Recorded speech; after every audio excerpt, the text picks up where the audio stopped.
si Arthur, kasama ang kanyang pamilya, ang pamilya Helstia. At ang grupo ng mga Twin Horns Adventurers ay magkakasamang bumiyahe sa karwahe patungo sa Helstia Auction House para sa ingrandeng pagdiriwang ng ika-0 anibersaryo nito.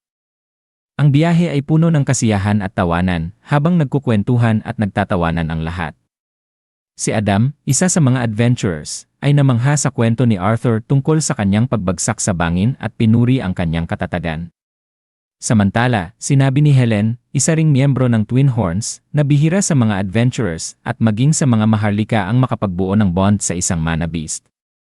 Ngumiti si Arthur at sumang-ayon, iniisip ang kanyang bond kay Sylvie, isang baby dragon na napakahalaga para sa kanya.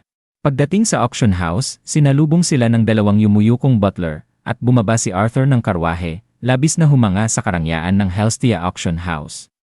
Sa loob, namangha siya sa mga bihirang kayamanang nakadisplay, mga beast cores, kakaibang artifacts, at mga nilalang nakakaiba ang anyo. Kabilang na ang isang malapusa ang mukha, ngunit may katawang parang tao, at mga paang hindi niya maipaliwanag, na lalo niyang ikinagulat at ikinatuwa.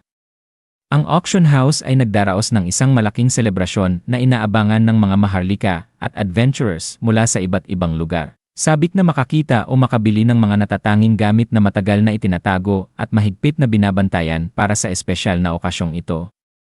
Si Vincent Helstia, ang punong abala ng event, ay abala sa pagbibigay ng mga tagubilin sa kanyang mga tauhan para matiyak na maayos ang takbo ng lahat, habang si Reynolds, ang ama ni Arthur at pinuno ng mga gwardiya, ay nagbibigay ng utos na magsagawa ng regular na pag-ikot.